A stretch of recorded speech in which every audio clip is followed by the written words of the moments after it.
Welcome to the new JFK show number 123. We've got Don Fox tonight, Dr. Ralph Cinque, and myself, and we're going to have a lot to bring to the table. This is cutting edge stuff, and so we're going to turn it over to Dr. Cinque right now. All right, thank you very much, Garrett. We're talking this evening about James Bookhout, the FBI agent, being the real Ruby imposter in the televised version of the shooting of Oswald. Definitely was not Jack Ruby. And I don't believe there's any doubt anymore that that person, a short, kind of pudgy guy, was James Bookhout. And I'll begin by pointing out that even though James Bookhout attended more interrogations than anyone else with Oswald, except for one other person, and that is Will Fritz, the captain of the Dallas homicide detectives, that for some reason we do not have officially a single image of James Bookhout. It was like he was invisible, even though he was at all these meetings with Oswald, even though he was following Oswald in the halls, going to the lineups, doing everything, and yet we never see him. And furthermore, even after that, for the rest of his life, there's never an image of him. And even when the man died, he apparently instructed no image of him be put in his obituary. When his wife died, her image was put in her obituary, but not him. So this was a very concerted effort from a guy who wanted to be invisible. He did not want his image seen ever again, period. But anyway, here's what we have here. On the left and in the middle, that is another FBI agent, and his name was Nat Pinkston. I'm pretty sure it was Nat. It might have been Nate. I'm not absolutely positive. But that was Nat Pinkston, who was an FBI agent. And he had a very specific role in the assassination. He's the one who was assigned to investigate the so-called purchase of the rifle, Oswald's rifle, from Klein Hardware in Chicago. And he was the one who supposedly tracked all that down. Now, it's all complete nonsense. Oswald denied it outright. He did not own a rifle. He did not order a rifle. He said one time earlier in his life he had a very short rifle, but he did not currently own one. And I want to point out to people that if you believe that Oswald was innocent, well, then he had no reason to lie about owning a rifle. For example, if you owned a rifle, and there was now, it appeared that somebody used your rifle and committed a crime with it. Well, you wouldn't lie to the police and tell them it wasn't your rifle. You would tell them, yeah, that's my rifle, but I didn't shoot anybody. Somebody must have stolen my rifle to frame me, and they're the ones who did it. You wouldn't lie to the police because you would know that it would make you look guilty. So Oswald, who was innocent, when they asked him a very, very simple question, you know, do you own a rifle? And he said no, and he didn't. Now, there's a guy named John Armstrong, a researcher, a JFK researcher whom I respect very much, and he has written a lengthy article explaining why the whole story of Oswald ordering a rifle and getting a money order from the post office to send to Chicago, it's all nonsense, it's all phony, and Oswald did not do that. But anyway, this guy, Nat Pinkston, is the guy that supposedly tracked it all down, even though every bit of it is fake. He never He never attended any interrogations of Oswald. As far as I know, he never met Oswald. And when I saw his image here at the shooting, this was after the shooting, you see the way he's got his hands out? Well, he's kind of acting like a cop there. Basically, he's got his hands out to keep people from entering the area and to keep them from getting into the jail office. He's acting as though he's there to, you know, basically tell people nothing to see here, you know, move along. But it wasn't even his role to do that because he was an FBI agent. This wasn't an FBI sting. It was the basement of the Dallas Police Department. So if anybody should have been doing it, it should have been Dallas cops and not an FBI agent. But that's what he's doing there, and you can see that others are doing it as well. And yeah, it looks like he's guarding the perimeter. Yeah, like he's guarding. Yeah. Right. Okay. That was so peculiar when they all did that. They all did. Yeah, they all went into this mode. Now, on the left is definitely an image of Nat Pinkston. That's indisputable. Now, this image in the middle as I look at those two guys, I see them as being the same guy, the same man, the same clothes, the same hat, the same everything. I think you'd have to be crazy to say they weren't the same man. And if you do say they're not the same man, then my next response is, well, imagine if those two guys ran into each other at that occasion. They would think they were looking in the mirror to run into somebody who looked that much like him. But the guy on the right was one of the Dallas detectives. He was one of the Fritz's men, and his name was R.L. Beck. It was very popular in those days to just go by your initials. I don't even know what the R.L. stood for. But this was an image of R.L. Beck that was taken a few years later. You can see him there with a cigar in his mouth. And I want you to notice that he's wearing the white Stetson hat that was the kind of the calling card of the Dallas homicide detectives. Fritz and all his men, that was their thing, to wear that particular hat. Yeah, Lavelle, all of them. Most of all of them did wear it, whereas this little fedora hat that you see on Pinkston, that was very typical of the FBI agents. Bookhout wore it, Hosty wore it, and there were Ruby, supposedly. Well, Ruby wore one too. So anyway, a lot of men wore those, but anyway, I'm just pointing out that in terms of what you might say the uniform was, that there was a difference between these kind of a cowboy type of detectives that worked for Fritz, who wore a cowboy hat, and the FBI agents who wore this other fedora type of a hat. So anyway, the reason I'm bringing this up is that there are people out there who have tried to deny that this guy in the middle was Pinkston. And they're telling me, no, that wasn't Pinkston. That was R.L. Beck, who worked for Fritz. They'd like to have it be somebody who worked for Fritz because it would make more sense for someone who worked for Fritz to be there. But again, I put up this other image of Beck on the side to show you that he did wear the Stetson hat. He didn't dress like this guy does. And there's much greater likeness between these two than there are between either of them and this guy on the right. This guy on the right is the odd man out. Now, we've seen this happen before. You know that there's an image of George H.W. Bush standing in front of the depository just, I don't know, a couple hours after the shooting. And a lot of people have tried to deny it. They tried to say that his image was that of a Dallas detective too, Gus Rose. But I found an image of Gus Rose, and he looked nothing like that figure, and he looked nothing like George H.W. Bush. And I realized that that was just a complete lie, just a very gross lie. And the same thing is happening here. They just don't want to admit that this FBI agent was right there at this at the transfer of Oswald that turned into such a catastrophe. Now, as soon as I saw him, it really struck me as very, very odd and very, very guilty that he would be there. And I'll tell you why. This was a Sunday morning, right? So not a typical work day, even for an FBI agent. And this guy, the understanding that he would have had if everything was on the up and up was that Oswald was going to be let out, he was going to be put into a car and driven away.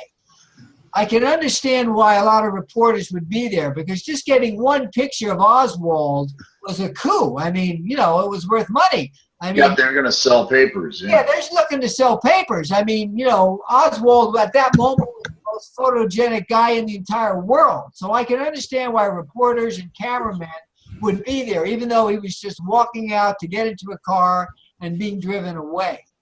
But why would an FBI agent be there? Why would he leave his family on a Sunday morning to show up there just to watch Oswald being let out, put into a car, and driven away? And by the way, even though they had the Brinks truck there, supposedly they were never going to really put Oswald in the Brinks truck. They were going to use the Brinks truck as a decoy. I did bring a picture of the Brinks truck. It was parked in. Well, let me get to that later. Go back to this a second, because I've got something else to say about that. Go back to this a second. Same picture? Yeah, same picture. So anyway, what I wanted to say about this is that the only reason why he would have shown up that day, that morning, at that time, is not to see Oswald being put into a car, but because he knew something more than that was going to happen. I have to believe that he knew very well that this was going to go very differently, and that's the reason why he was there. Now, I want to point out something else that's very, very important. There's an image that I'm going to show you later. It's from a newspaper in which you can see this man, Pinkston, right next to the, I'm sorry, the word is escaping me. What do you call the thing that they rolled Oswald out on? The gurney? Gurney. Yeah, the gurney. Structured, yeah. The ambulance gurney. When they rolled him out and they lifted him up and put him in the ambulance, this guy is standing right there next to the ambulance, and you can see him looking down on Oswald. He's right there. Now, what's interesting is that in his testimony, James Bookhout said that he was right there.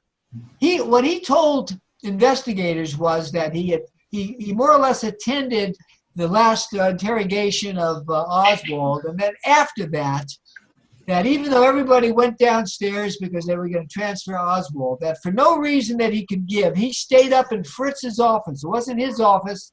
He stayed up in Fritz's office doing who knows what. He never explained why he would stay there. It made more sense for him to go down because he was already there, having gone to the interrogation, and he knew Oswald, and it would have made sense for him to be there. But he claimed that he was right there, that when he heard that Oswald had been shot, that he rushed downstairs and that he saw Oswald being put into the ambulance. That's what he told the Warren Commission. But if that was true, then we'd see him in the footage. But we don't. We see Pinkston, but we don't see Bookhout. So what I'm saying is that Bookhout lied. Bookhout did not go down there to the garage.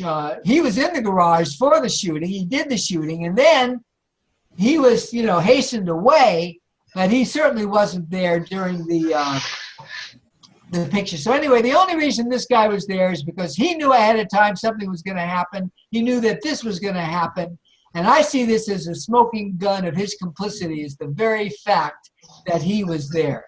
That is not R.L. Beck in the middle. That is Nat Pinkston. He was there. He was there because he knew that Oswald was going to get shot. It was part of the plan.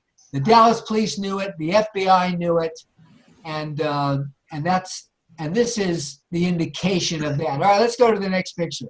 That sounds like a conspiracy theory, Ralph. Yeah, you could say that. Okay, this is a picture of J.D. Tippett's partner. You remember how it was, and maybe it still is in police work, that, you had two guys in the police car. Obviously, he wasn't with Tippett when Tippett got shot, but normally he was with Tippett. They were close friends. He was, a friend of the family of Tippett, very affected when Tippett got killed. And his name was R.C. Nelson. Same initials that I have, but his name was R.C. Nelson. Well, at the time of the assassination, he gave a certain story that I'm going to tell you about. But before we do, go to the next picture, because this is him 50 years later.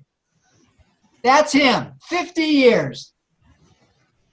He put on you can see that he aged quite a lot in 50 years. He claimed that he never talked to anybody about what happened until 50 years later. He said he just wasn't interested. He just didn't want to. He refused to do interviews. But when the 50th anniversary came around, he decided he was going to start chatting.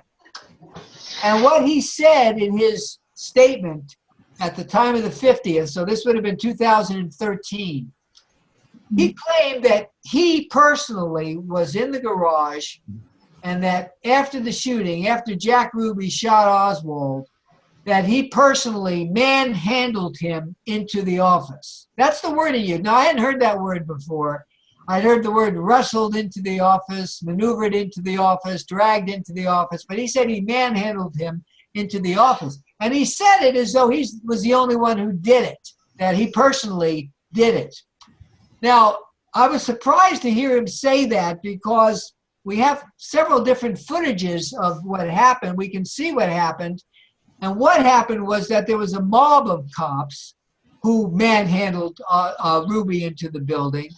I like to affectionately call them the penguins because they remind me of a kind of a closely packed group of penguins who were there in Antarctica huddling together to try to keep warm, as they do. That's what it reminded me of, the penguins. And you don't even see him. He was in uniform that day. You see it, one cop, and that cop's name was Patrick Dean, and he didn't wear a black hat the way Nelson did and the way Tippett did. He wore a white hat, and I don't know what the distinction was. And he was on the periphery of the pack of penguins, but he was the only cop that you see. So when he said in 2013 that he personally dragged Ruby in, I knew he was lying because I'd seen the films and I knew it wasn't him who did that. So then I went back and I looked up his statement. And what he said in his statement in 1963, and I mean the very day after the shooting, is he said that he was in the jail office at the time of the shot and that he heard the shot.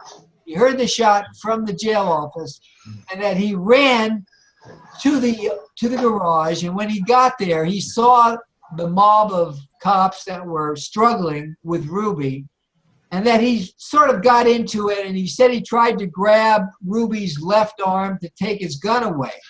And he said left hand. Well, Ruby was right-handed, and he shot with his right hand, and he never switched the gun to his left hand.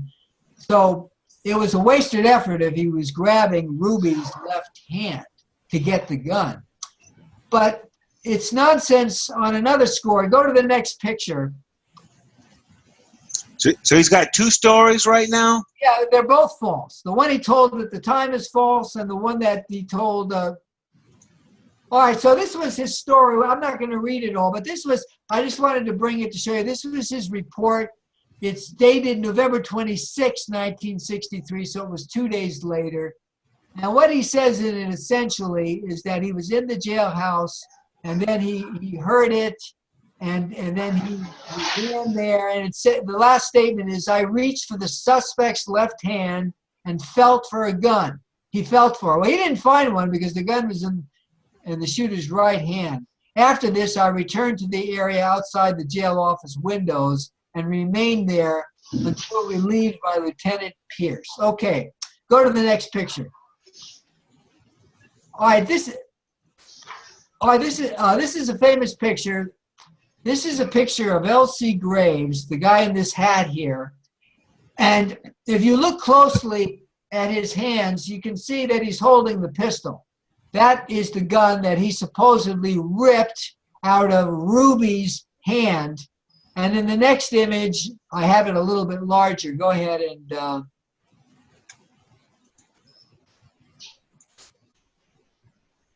All right, so this is a little bit larger, and I made a notation there of gun.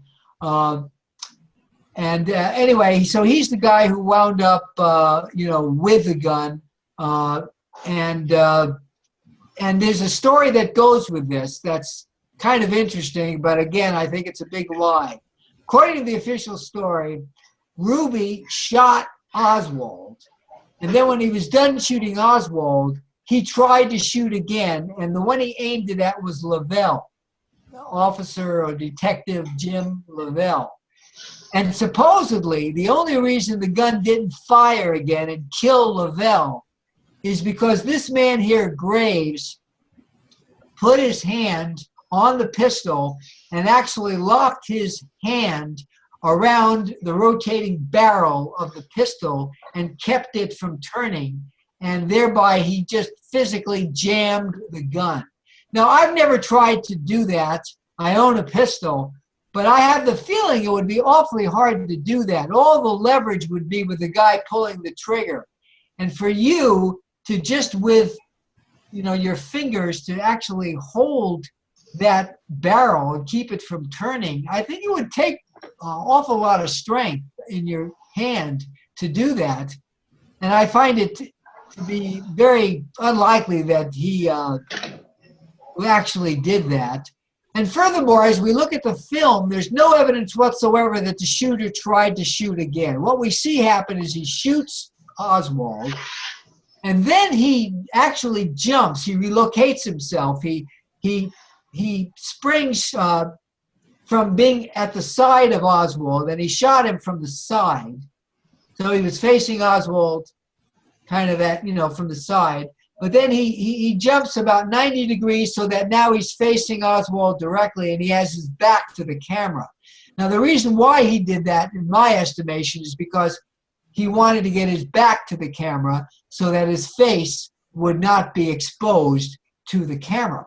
Now, after he did that, the next thing he did was he basically just leaped into the swarm of men. So he went to them. They didn't have to go to him. He went to them. He leaped to the swarm of men, and then they pounced on him. And they weren't trying to hurt him. They were just trying to cover him up, and so that they could drag him out of there without him being exposed to the camera. And of course, they did not stop and handcuff him, which was extremely irregular. So anyway, the whole story of Ruby trying to shoot again, to pull the trigger again, after shooting Oswald, I think is a complete lie. There's no visible evidence of that. And I think that they're saying that just to make Ruby seem more, I guess, diabolical and monstrous than he otherwise was. All right, let's go to the next image. Yeah, even that picture looks choreographed. Yeah, it's all. We'll go down here. All right, now this is the picture that is very, very important. And the guy who found this is the guy that we don't want to name, but we refer to him as the Wizard. He's done a lot of very good work for us. So at the upper left-hand corner, you're seeing Oswald. He's wearing that loafer, and he's got on dark black pants and dark black socks. And this in the middle here is supposed to be Ruby. It wasn't Ruby. It was Bookhout. Now, he's wearing pants, and we don't really know the color of those pants. As I look at those pants, they don't look quite as dark. This is a black and white photo, so all we're dealing here is with what they call grayscale, which is the degree of black or white or gray that you see in a black and white photo. And it does look like his pants are a little lighter on the grayscale than, say, Oswald's. Oswald's pants were jet black. So these pants may have been a very dark brown, but then again, they may have been kind of a lighter shade of black, you might say. So it's hard to say for sure, but what's standing out to us is that he was wearing light socks. You can see that, right? He's got on black shoes, and he has on very dark pants, but he's wearing light socks. And I suspect they were gray socks, but they were more toward a light gray than a dark gray, and it created an awful lot of contrast. Now on the right here, that is an actual picture of Ruby. It was taken on that day. He's wearing there the pants that they gave him to put on when they insisted that he change his clothes. And we're going to be talking a lot about his clothes.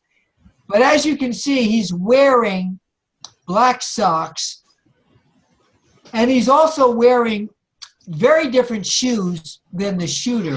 He's wearing a higher top shoe. To me, it looks kind of like a work shoe, and I have a shoe that's like that. It's actually less dressy. That's a very dressy shoe that Bookhout was wearing. This is more of a kind of a work shoe. It's a functional shoe. It's actually a good walking shoe because it's, providing a lot of support for the ankle. But it is a very different shoe than we're seeing in the middle there. So basically what we're seeing is a different sock and a different shoe on Ruby than we're seeing on Bookhout. And the observation of that by the Wizard makes it a necessity now to either, we have a choice here, either we got to say that these are different men who are wearing different socks and different shoes, or we have to claim that they forced Ruby to change not just his pants and his shirt, but also his socks and also his shoe. Now, to my mind, that is a very, very hard sell because we know very well that Oswald was arrested for murder, and they didn't put him in any kind of uniform. They didn't change his shirt. They didn't change his pants. They didn't change his socks. They didn't change his shoes. they did not change anything on Oswald. And they took his shirt away from him. And I'm not exactly sure what reason they justified it by, because, you know, in a situation, in fact, I actually read the law about this in the state of Texas. And if there's some evidentiary reason why the clothes of the defendant are involved in the crime, and the example they gave is, for example, if let's say he stabbed somebody with a knife and he got the person's blood on his shirt, well, then his shirt becomes a piece of evidence. And so they can, by law, take his shirt away from him. But in this case, supposedly, Oswald was shooting at Kennedy from the 6th floor. His shirt was nowhere near Kennedy. Did they really have a legal right to take his shirt? Now, in the end, they ended up claiming that fibers from the shirt got caught in the butt of the rifle. I mean, if that's really true, then it seems to me everybody who commits a crime with a rifle, they should take your shirt, since theoretically some shirt fibers could get on it. I mean, I think the whole thing is a stretch. I personally think that they took his shirt because they knew about that photo of him in front of the depository in which he was wearing that shirt. Well, exactly. And he was walking around and being photographed, and people later saw the photograph. They were going to be reminded, hey, that's the guy in the doorway. So that's the real reason why they took his shirt. But the point I want to make here that makes it relevant to this is, if they had shirts to give to defendants, why didn't they replace the shirt with a shirt like they gave Ruby? Why the double standard? Why did they give Ruby this other outfit, but they gave nothing to Oswald? And remember, this was late November in Dallas. And even though they were having kind of an unusually warm November, time, it wasn't that warm. And all these cops are walking around in suits and ties and shirts and hats. They have on a lot of clothes. Oswald is walking around this drafty building with nothing but a T-shirt. He complained about it. Why didn't they give him one of those shirts? Of course, I know the answer to that, too. They wanted to make him look like a derelict. They wanted to make him look like a hobo, like a bum, a no-good bum in a lousy, tattered T-shirt. So that was part of the mind play, too, that they were doing that, you might say, for our benefit. But anyway, they got stuck in a situation here now where either they have to admit that these are two different men since they have on different socks and different shoes, or they have to come up with the claim that right after Ruby shot Oswald and tried to shoot Lavelle, that the first thing that they did was not only change his shirt and change his pants, but change his socks and change his shoes. And it's pretty ridiculous. Let's go to the next image. Whoops. All right, this one here. Go ahead. Let me see what I have here. Here it comes.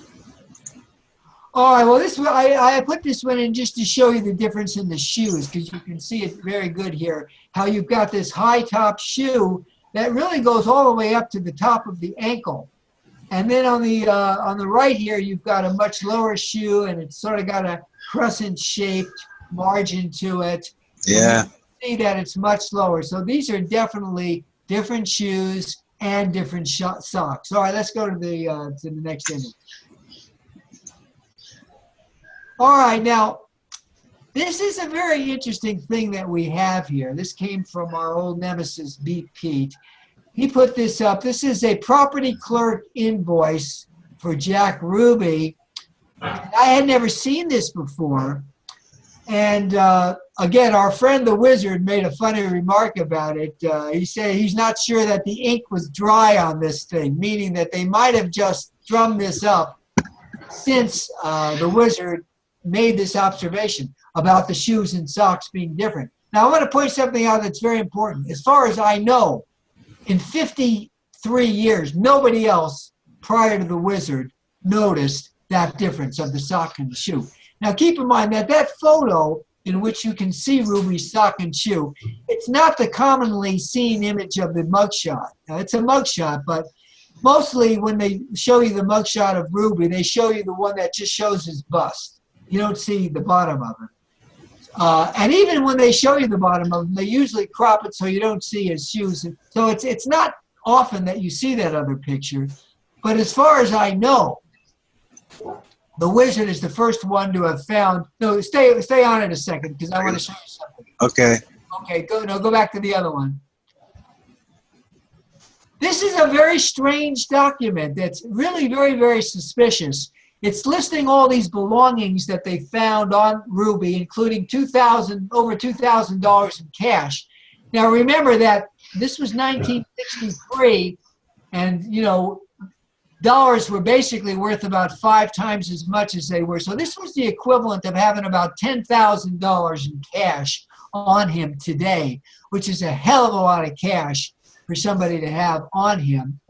And I want you to notice that they're listing here that he had an envelope that contained eyeglasses, the black plastic frame, and ballpoint pens, 3 of them, and that these were supposedly put in a bin that was called number G-25.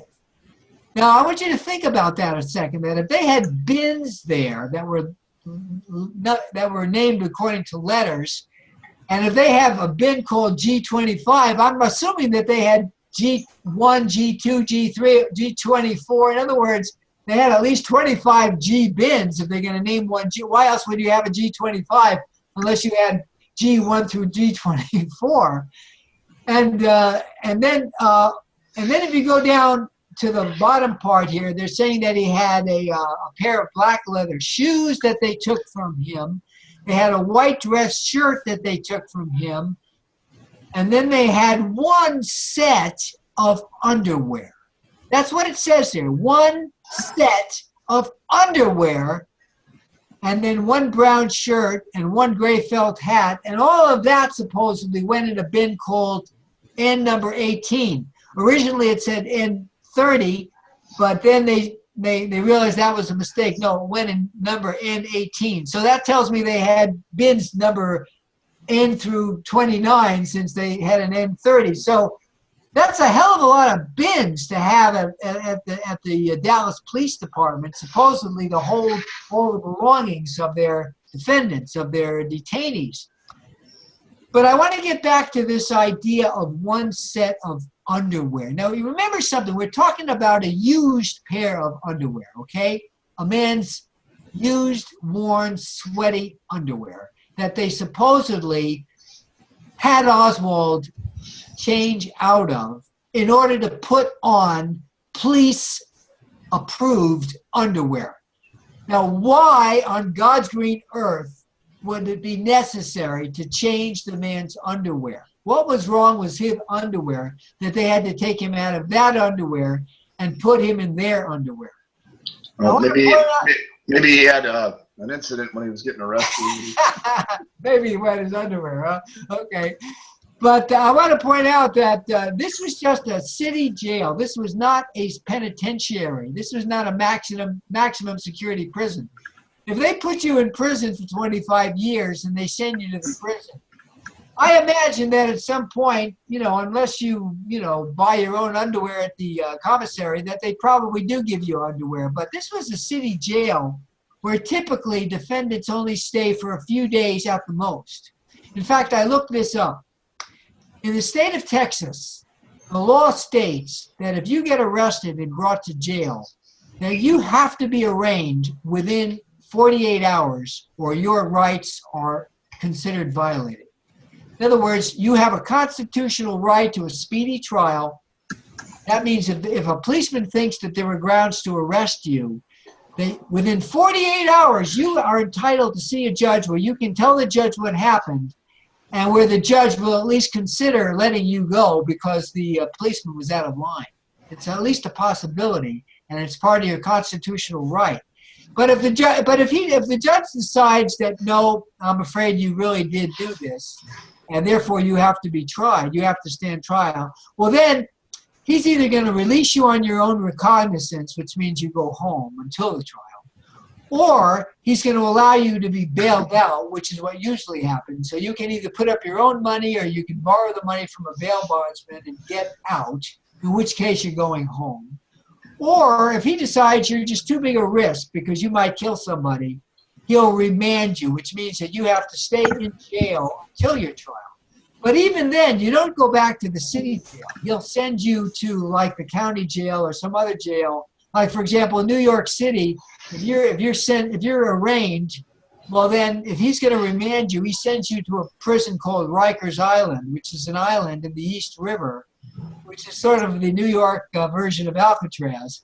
So in other words, under no circumstances is he going to send you back to the city jail. You don't stay in the city jail for very long. So why would they be changing your underwear? Now let me ask you guys another question. What do you think set of underwear means? Tell me, what articles does that encompass? Maybe some tidy whities.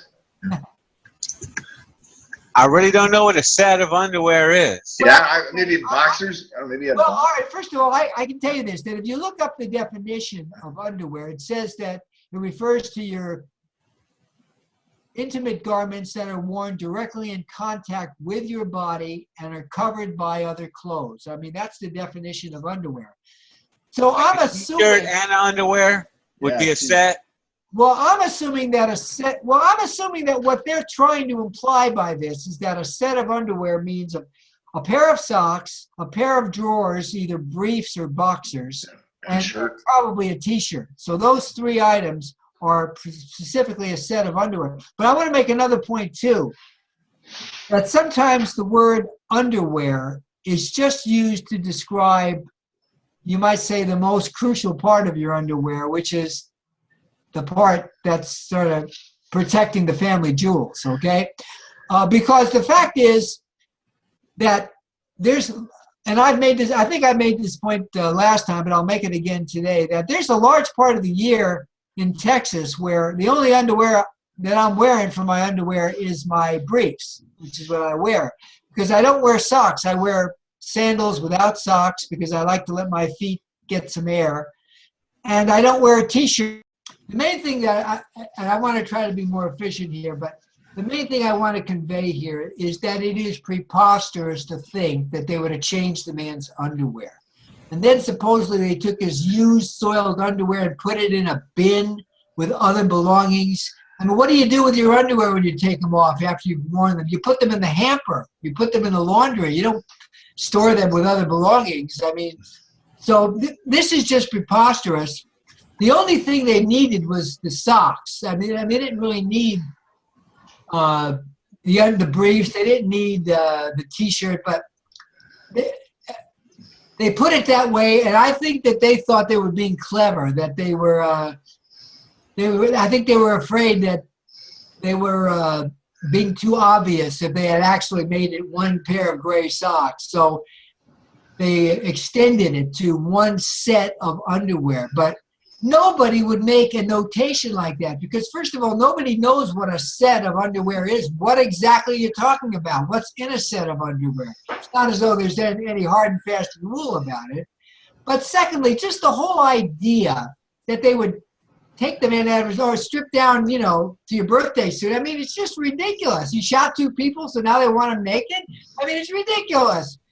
One of the things I found was a statement by the officer Patrick Dean, and he talks about going upstairs to the third floor, and he claimed to have seen Oswald standing there in his underwear. That's what he said. I saw him standing there in his underwear, presumably before he put on the other clothes over his underwear. But he didn't say he saw him naked. And if you just imagine that situation, and you just try to write the script for how Ruby would wind up, taking off his drawers, you can't even do it. I mean, it's just so preposterous that what I'm saying is that is obviously fake. Somebody added that later. And notice that they had to write over a black line to squeeze it in. Now, the guy who was making this, why would he do that? Why would he crowd it like that if he didn't have to? But, they were adding it after the fact. And so somebody added one set of underwear. Okay, let's go to the next one. So here it is large. I just want you to see it. It's more legible here. It says 1 set underwear. And it's written right over that black line. And it's very easy to imagine it not being there. If you just had 1 white dress shirt and 1 brown suit, the spacing would actually be perfect. Yeah, what typewriter types like that? Yeah, I mean, hey, listen, that reminds me of another point is that this was an old-fashioned typewriter. And however it was set in terms of spacing was set. In other words, it would have been uniform throughout. Right, it would have been, in other words, you hit they call it a carriage return. That's what they called it on those old. And it was just this rod that came out, and you had to sweep it over. And whatever it was. I mean, there's no way that he would have readjusted it to create a small space. So again, this is bullshit. This is just something that they're trying to finagle, years later. Let's go to the next one.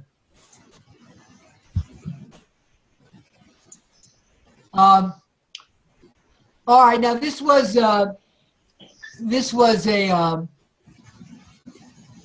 another statement that pertained to his belongings.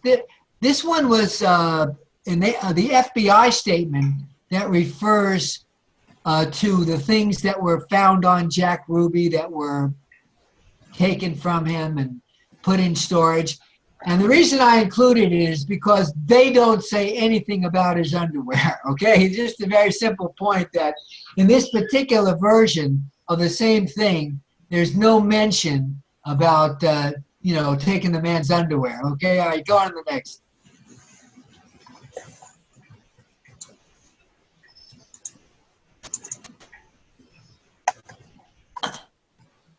All right, now here we're going to talk about Bookhout again, and there's an interesting thing here that this is a picture from high school. It was called Company F, and he would have been, I guess, like in the 9th grade or something like that, a young guy. And we know for a fact that James Bookhout is in this picture. And what I did very painstakingly was blow it up and look at every single face and just decide, well, based on the other images we have of him, what is most likely to be the face of James Bookhout. And the one I settled on is the one in the front row center, this short. Yeah, I picked that one out myself. Yeah, that is. And I did believe I included a collage next in which you can compare to the other images. But before you leave this, I want you to notice how small he was, how short he was. This was his nature his whole life. He was a short guy. I mean, I'm a short guy, and I was short at that age. And this is more evidence that he was not, I don't know if you guys heard it, but I was contacted by an FBI agent, a former FBI agent, who said he knew Bookhout. Yeah, said he was 6 feet tall. Said he was no less than 6 feet tall. And I'm saying that I think that is BS, and I think this is another piece of evidence. All right, go to the next image.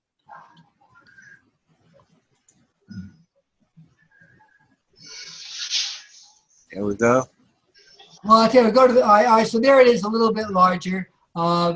Again, it's a very poor image, granted, but it is what it is, and we have to use it. All right, go to the next one. It begins to compare. All right, so this was, all right, so this one, so on the left it would have been 1929, and on the right it was 1931. Now, I'll tell you something. I've been doing these image comparisons for a very long time now, 5 years, and I've got this process that I use. And that is that when I'm comparing images that are supposed to be the same guy, I look for what I call deal breakers. I'm looking for a deal breaker. And a deal breaker is anything that stands out differently between the two of them such that it's impossible where you just have to throw in the towel and admit it's not. Yeah, there's no deal breaker here. In fact, it matches deal up. breaker here. These two work, you know. I mean, you wouldn't bet your life on it, but yet there's nothing that stands out here and says that they're not the same guy. It all works. The mouth, nose, eyes, everything works. Let's go to the next one now. Right here. Yeah, that's right. Okay. Well, I was hoping that I had brought the one that compares the that younger guy, but anyway, this compares to 1931 to a 1937, and I remember now why I brought this. If you recall, from the very beginning, I said that they messed with his eyebrows on the right. That he didn't have eyebrows like that. That really nobody does, and it's artificial. I refer to it as drag queen eyebrows because it looks to me like something a woman might do, either by painting on an eyebrow or just trimming them really, you know, weird. But certainly nobody would be born that way with eyebrows like that. And if you look on the left, you can see that's the same guy. And there's no dispute now. Keep in mind, I'm not saying I found this image. I mean, this is recognized as being Bookhout, both of them. And you can see that he had very normal eyebrows on the left. It's the normal shape of an eyebrow. And I've looked into this. Is that there's two possibilities. It can be an arch, which is what that is, where it just makes an arch over the eye. That's typical. And in some people, it's just more of a straight line over the eye.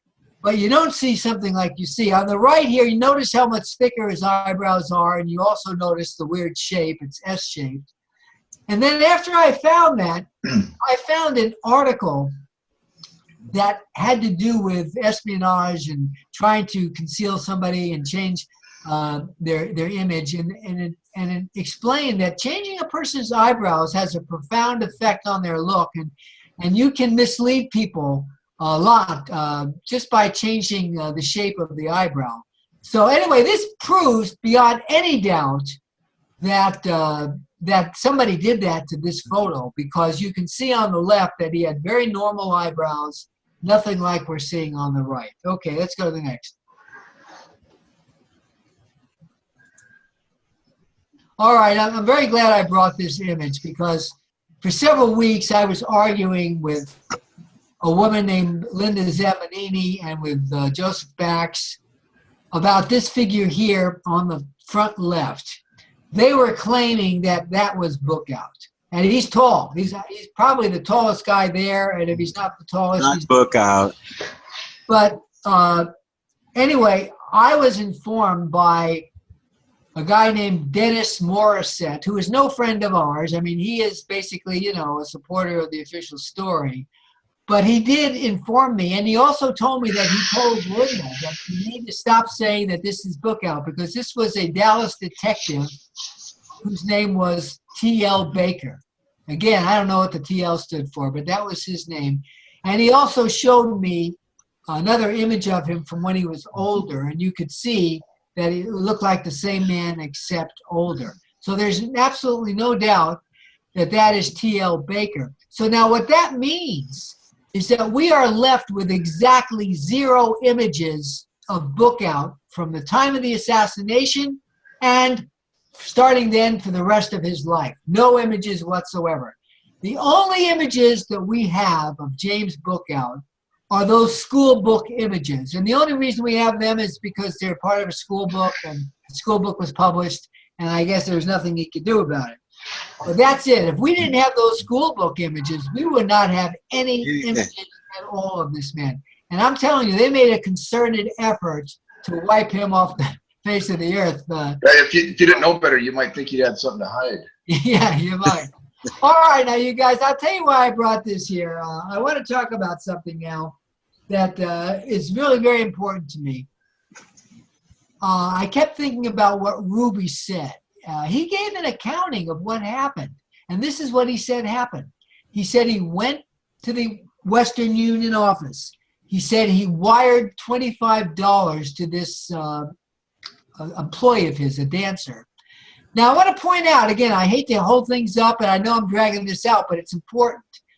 It's extremely weird that he would have gone to the trouble of sending Western Union for $25 when he had all that cash on him, and all he had to do was just meet up with that woman and give her the cash. Why would you do it that way when they're in the same town? She works for him. He's going to see her anyway, presumably. Why would he have to Western Union her the money, and then she'd have to go to a Western Union office to get the money? Yeah, it's a big pain. And not only that, but, you know, it's expensive to send Western Union. Yeah. And when you're using a relatively small amount of money, it gets really expensive because they have minimum fees. So I'm thinking that they needed to get him there because it was close to the jail. And somebody must have put him up to doing this. I mean, somehow or other, they must have finagled him. It doesn't seem like a reasonable thing to do for him to have sent by Western Union. Yeah, across the street. Yeah, in other words, if she lived in San Francisco, yeah, I understand. You sent to Western Union, but she was in Dallas, so no, it makes no sense. All right, but here's the point. So he's on the Western Union office, and it's showing you there in red where it was. And that red box is where the ramp was to enter the ramp to enter the garage from Main Street. And there was two of them. There was an entrance on Main Street, and there was an entrance on Commerce Street.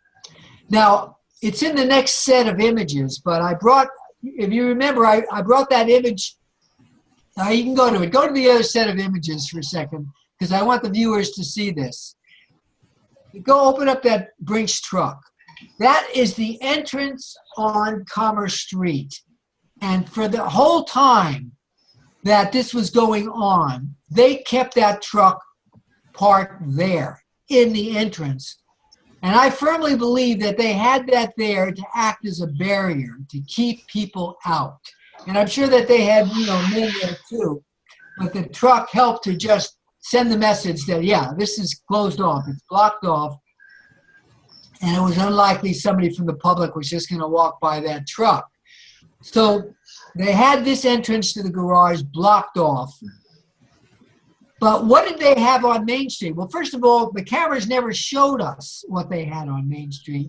But we know what Jack Ruby told us because he entered at that entrance.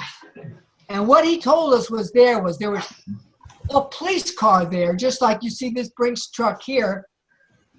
There was a police car there, and he walked by it, and he recognized the officer who was in this police car. It was a Lieutenant Sam Pierce. That was his name. He recognized him. He knew him. Remember, Ruby knew a lot of these cops. But the point is that he was close enough to him to ID him, to recognize him. And I certainly have to believe that Sam Pierce was also close enough to Ruby to ID him. So what I think happened was this. Sam Pierce was there, and his purpose in being there was to keep people out, all people except one person, Jack Ruby. And when Jack Ruby came, he let him go. And he probably got on his car phone in the police car, and he talked to somebody and said, all right, he's on the way. Now, as far as what time this was, it was probably shortly before the incident that we know of officially, which occurred at 11:20. So, I mean, I don't know exactly what time. I'm just going to round it off and say it might have been around 11 o'clock, or maybe 15 or 20 minutes before. Now, keep in mind that the jail transfer was scheduled for 10 o'clock, and officially it happened at 11:20. And when I say officially, okay, leave this up a second. I'm going to say something about this that, again, I think is very important here. This is an article that appeared in the paper. And you see this guy standing above Oswald's head as he's lying there on the gurney, the guy in the fedora hat. You see this guy right here, Yeah. right? Well, that's that same guy that I pointed out before, Nat Pinkston. This guy. That guy right there, Nat Pinkston. He's standing right where Bookhout said he was. In his testimony, Bookhout said, yeah, I was standing right next to the ambulance and I saw them load Oswald in. No, that wasn't Bookhout. That was him. That was Pinkston. Bookhout wasn't there. He never went there at that time. And that was just a bold-faced lie, that he told. But anyway, go back. Well, look at all the lies on this paper. Assassin slain surrounded by cops. Yeah. I mean, that just says it all right there. Assassin slain, surrounded by cops. Another reason I put this up here is that you see that picture of Ruby, and he's got his hands cupped in front of him. Yep. And the shirt that he's wearing is not the shirt that he took his mugshot in. It was also a white shirt, but this is a much dressier shirt. It has a stiffer collar. And I have a suspicion that this is probably the shirt he wore. This was probably his own shirt. So this was at his arraignment. So apparently they arraigned him in his own shirt. And then after that, they switched his clothes and put him into that cabana suit that I call it, that became his uniform, okay? I go back to that map that I sent you. It's in the last set. Go back, it's in the last set. The last set? Yeah, it's in the first set. In other words, yeah. Okay. Yeah, go back there. Open up there. There it is. That is that map. This one? No, the map. Oh, the map, okay. All right, so the question I'm asking now that I want you to consider is, since they were planning to have this jail transfer at 10, why was it an hour and 20 minutes late? I mean, it doesn't seem reasonable that if they were planning to do it, that there was any particular reason why it would be delayed that long from their standpoint. If they were planning to do it at 10, why didn't it happen at 10? Well, I think what happened was this. I think it got delayed because Ruby was late in showing up. I think that Ruby, he went to the Western Union office. He really did send it. And maybe, like I say, somebody probably finagled him. Maybe they got the woman to tell Ruby, look, I'd rather that you just send it by Western Union or something. But somebody finagled him into sending the Western Union. And then he walked down Main, and then he turned on the ramp, and he went down to the garage. And Mr. Pierce, Officer Pierce, saw him do it and probably sent the alert on his phone that Ruby is on the way. Now, what I believe happened is that they had an actual, you might say, rendition of the whole transfer right then and there. That they brought Oswald out and they had reporters there. And of course, all these reporters would have been in the know. But, there was actually a lot of police there as well. And all the police were in the know. And if they had FBI agents there, they were in the know. So basically everybody there was in the know. So Ruby shows up. Oswald comes out. No shot is fired. And the way I know that no shot is fired is because when the shot was fired, subsequently, that people on the street said that they heard that shot. So if there had been a shot before that, they would have heard the first shot. And since they did, it means that no shot got fired. But at some point, the police jumped Ruby. And this is according to Ruby. The way he put it was this. He said he walked past Officer Pierce.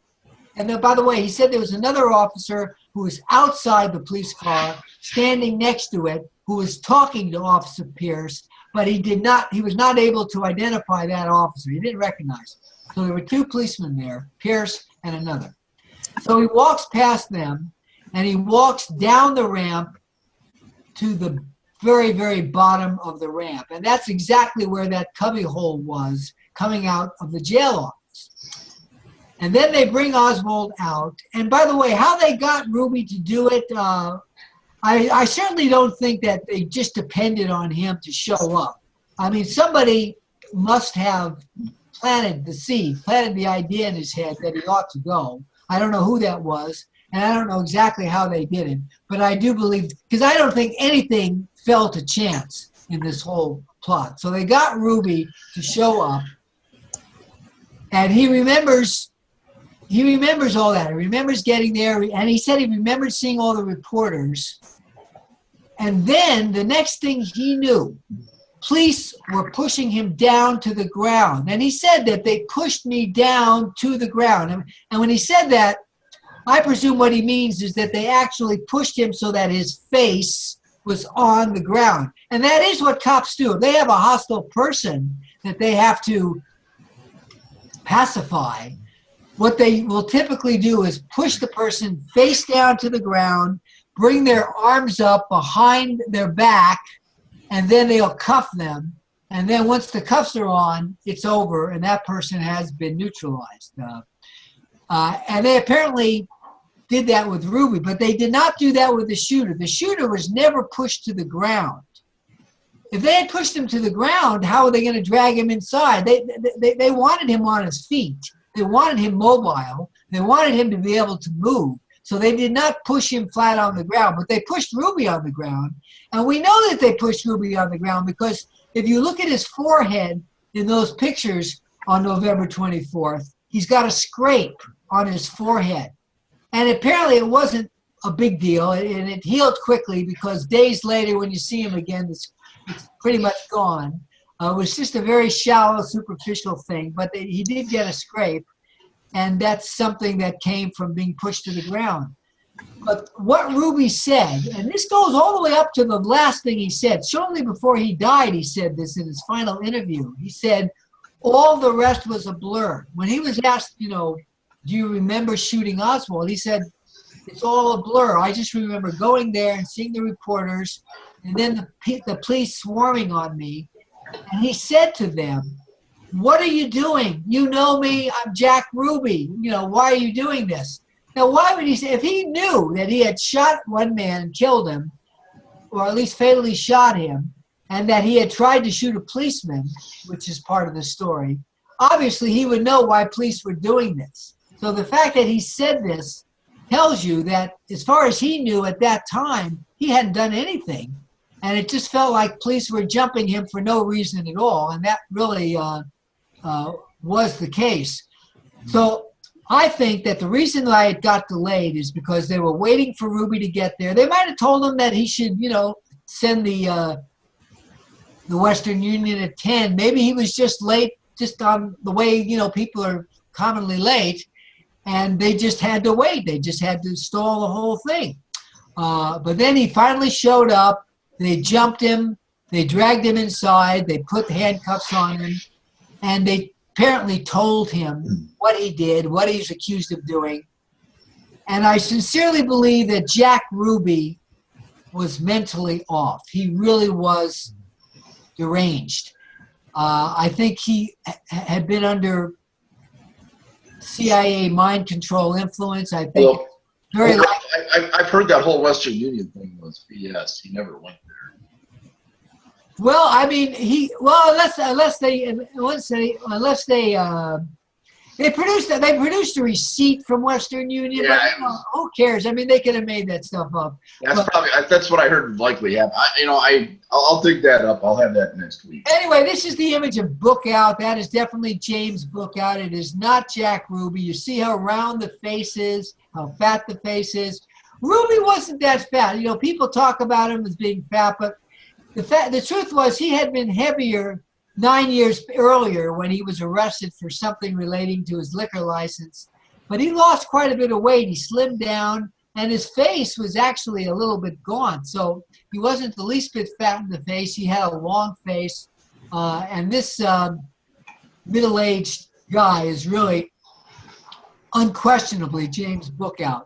Now let's go to the other images that I sent you. And these are the last few that we have from... go to the next set then. All right, so we've seen these. All right. All right, let's go to this one right here. This one? Yeah, I want to point something out here. This is, all right, okay, this is a big deal, you guys. Let me tell you what happened. Originally, BP produced this version on the left of the property clerk invoice or receipt, okay? And then I didn't bring it, but Joseph Bax also posted one that looks like this, except that it's pink instead of white. And in addition to that, it had a bunch of other writing on it that was different from this white one. So I made the point, I said, wait a second, how come these aren't exactly the same? Because there was only one version of it, right? So if there's one version of it, how come we have, pink and white, and how come we have different writing on the two versions? All right, so what I was told, the excuse they came up with was that this was one of those old-fashioned copy paper forms in which you had a white copy on top, and then you had some carbon paper. You know what I'm talking about, that sheet of shiny carbon paper that if you press on it, it makes marks. And then they had a pink sheet, and then they had another piece of carbon paper, and then you had another colored paper. And I think he said there was a pink, a yellow, and a green, and with carbon paper in between. And it produced these different copies of the same form. And these got distributed, and so supposedly the pink one went somewhere where somebody wrote something on it, and that's why it had different writing than this one. So anyway, that was the excuse that they came up with. But later, I found this other version of the white copy, and you can see it's white. And so if the excuse that they gave is true, that there was only one white copy, that means any white copies that we find should be identical. There was only one white copy. All the others were colored in some other color. But what I want you to notice here is there's a lot of differences between these two. The biggest difference is that somebody stamped, it says received by M. Bullard, B-U-L-L-A-R-D, and it has the date 12/3/63, and it's signed, and then it's signed again. And so you have that stamp and the signatures, and obviously it's missing from the one on the left. So if there was only one white copy, then why aren't these identical? How come we're seeing, there weren't two white copies, so how come we're seeing these two conflicting versions of the one white copy? Well, I think, you see, all of this stuff is what I call noise. It's just busyness. I really think that the whole form is fundamentally fake. You remember earlier I said that they've got this thing about listing the bin number as if they've got nothing but bins at the Dallas Police Department to store all these belongings that belong to the detainees. These bins that are designated by letters and then numbers, and it starts with a letter and goes to 25 or 30, and it's almost like a sea of bins. And I think in all probability, it's just a bunch of noise that they created. And likewise, I think that stamp at the bottom, received by M. Bullard, blah, blah, blah. It's really just a bunch of noise that they put on it. They crossed out N30 and made it N18. They're just making it look busy, making it look like processing took place, and that's all that is. But there's really no excuse why the same form, should not be completely and totally identical. Now, let me tell you a little bit about where we got these forms. As far as I know, there's only one place online that has that form of Ruby, and that is, it's known as the Portal of Texas History. And basically what it is just a collection of documents that is operated by the University of North Texas. And it's part of their library. That's what it is. It's done by the library of the University of North Texas, and it's the only place online that has it that I have seen. But of course, that, a university, this is a state university library, totally committed to the official story of the assassination. And so, whatever document they were given is one they're going to use without question. And furthermore, If somebody came to them at some later date and says, you know, we need to take that document because there's something wrong with it, we just have to edit it or something, they're not going to object. They're going to do it, and they're not going to make any kind of a stink about it. So it's possible that very recently somebody went to them and said, look, we need that document of the property invoice again because we have to check something.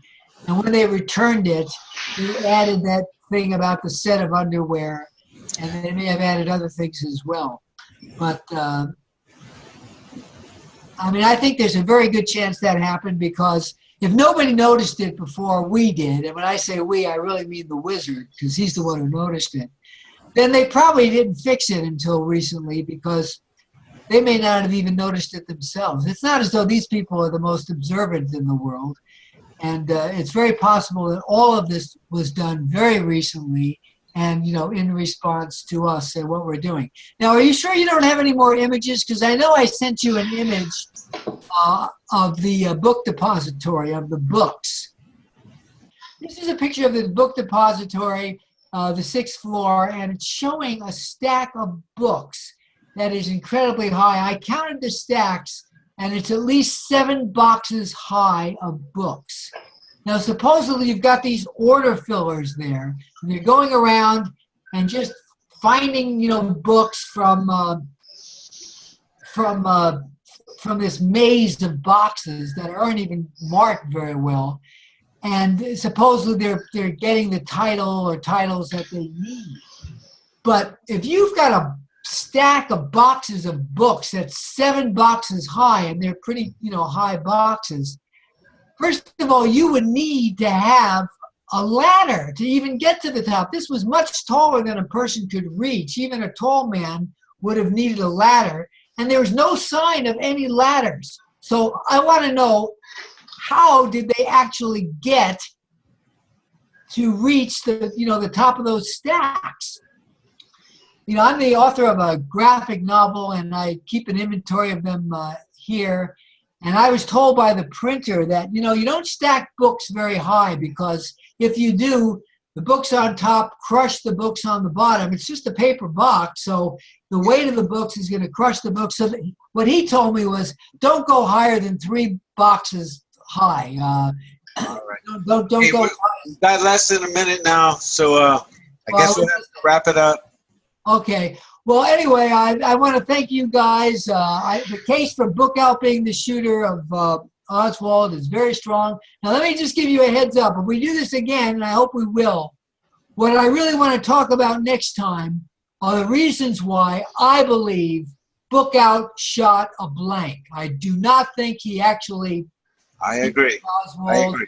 I will say that. We'll save that for next time. This is okay. Thank you, Don. Thank you, Gary. Yeah, thank you, Don. Thank you, Ralph Cinque. Okay, we'll see you next time, This is guys. JFK 123. We'll see you next time.